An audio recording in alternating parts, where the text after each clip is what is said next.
lajɛbagaw an bɔra bi sɔgɔmada in na komi carte d'électeur kura min bɔlen don o distribution de bɛ sen na kunun ni bi an ye yalayala kɛ mairies ni ɲɔgɔn cɛ an ka constat bɔra min kan ka jira k'a fɔ ko la distribution n'est pas effective sur l'ensemble du territoire, à savoir district kɔnɔ pour le moment, parce que an ye jateminɛ minnu ye commune 6 la an kɛrɛfɛ yan nɔ on a vu que problème de liste d'émargement tun b'olu da la. Sɔgɔmada in na tuguni an bolila ka taa Moribabugu la, an y'a ye k'a fɔ ko opération foyi tɛ ka kɛ yen nɔ. La commune 1 aussi an y'a ye k'a fɔ commune 1 fana na donc fɛn fana tɛ ka kɛ yen nɔ parce que gɛlɛyaw bɛ yen. Gɛlɛyaw tɛ dɔwɛrɛ ye k'a fɔ ko distribution in bɛnna ni le 20 ka na sisan na an y'a jateminɛ k'a fɔ ko ekɔlidenw bɛ concours la, c'est-à-dire concours dɔwɛrɛ tɛ u ka baccalauréat examen o b'o de la. Donc a fɔlen don k'a fɔ ministreso mɔgɔw kɛlen don k'a jira k'a fɔ ko distribution kan ka kɛ mairies de la, mais an ka tagamaw la an ye mairie damadɔ tagama an y'a ye k'a fɔ ko distribution tɛ ka kɛ mairies la. Maire dɔw y'a fɔ an ye k'a fɔ ko distribution bɛna na kɛ de, c'est-à-dire centre de vote minnu retenulen tun don kɔrɔlen ko mɔgɔw ka taa yen. Bon n'i y'o ta k'a lajɛ gɛlɛya dɔw b'o yɔrɔ ninnu na ka da mun kan barisa examenkɛlaw b'o centre kɔnɔ, population mɔgɔ dɔw kɔni bɔlen don u bɛ taa ka segin na u yɛrɛ t'a dɔn u bɛ taa yɔrɔ kelen minnu na. Donc nin gɛlɛya bɛɛ b'a jira k'a fɔ ko gouvernement y'i fili ko la ko min vraiment a maîtrise t'a bolo, u bɛ tâtonnement de la. Bon nin bɛɛ bɛ se ka kɛ facteur ye min bɛ se ka non seulement électeurs décourager, parce que n'a y'a jateminɛ malien yɛrɛ vote a ka gɛlɛn a ma, parce que n'i y'an ka vote tɛmɛnenw ta i b'a ye k'a fɔ ko Mali la an ka taux de participation a jiginnen don kosɛbɛ. O ye facteur fɔlɔ ye. Facteur filanan ye jumɛn? An bɛ se k'a miiri k'a fɔ ko ŋaniya bɛ gouvernement na min yɛrɛ ye de n ka cɛ a kana taa élection na nin ko in na barisa apparemment an bɛ se k'a fɔ ko amateurisme don voire même sabotage don nin ko bɛ se ka kɛ cogo min. A dɔnnen don k'a fɔ bi tɛ ko baccalauréat bɛ sen na, n'a fɔra tuguni ko ka na distribution don bɛn o ma. Moi je me demande comment est-ce que an bɛ se ka don nin fili sugu la gouvernement bolo. C'est de la mauvaise foi, c'est de la malhonnêteté. O si t'a fɛ, l'information n'est pas bien véhiculée parce que mɔgɔw t'a dɔn finalement u bɛ taa yɔrɔ min na.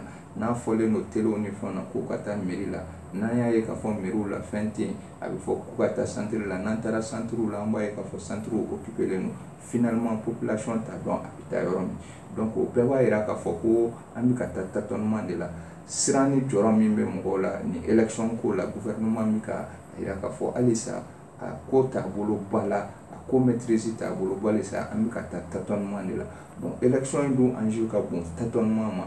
Donc an ka constat la an bɛ bɛɛ ka hakilina ta k'a jira bɛɛ la k'a fɔ ko information ye nin commune 1 na quand même an ni maire sera ka kuma, maire adjoint sera ka kuma, monsieur Ba il a été très courtois avec nous, a y'a jira n'a k'a fɔ ko gɛlɛya wɛrɛ foyi t'olu kan, ko matériel bɛɛ ser'u fɛ yen, ko min tora dɔrɔn ko bi bac bɛ ban à 11h k'u bɛna opération daminɛ.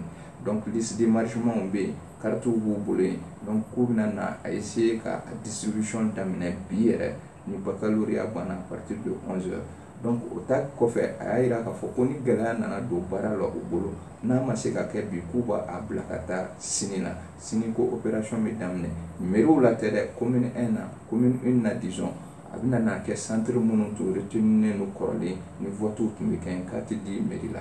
Donc ka o yɔrɔ perepere latigɛ k'a fɔ mɔgɔw ye k'a fɔ gouvernement bɛ k'a fɔ ko carte bɛ di mairie la ka sɔrɔ a tɛ ka di mairie bɛɛ la.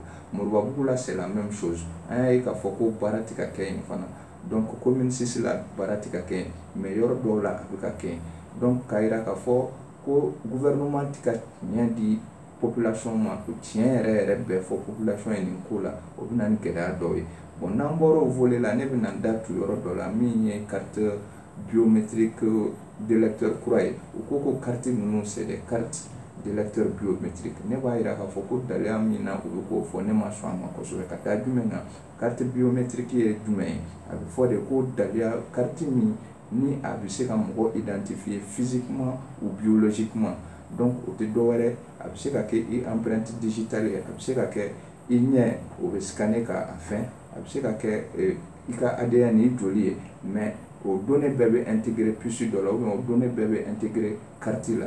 Bon n'i y'an ka carte in lajɛ papier de don, carton de don. Donc k'a fɔ k'o ye biométrique ye à travers ministre yɛrɛ ka kuma la min tɛ dɔwɛrɛ ye k'a fɔ ko et olu ye basé, c'est-à-dire photo d'identité qui n'a rien de biologique. An bɛ segin a kan photo d'identité, la photo d'identité n'a rien de biologique.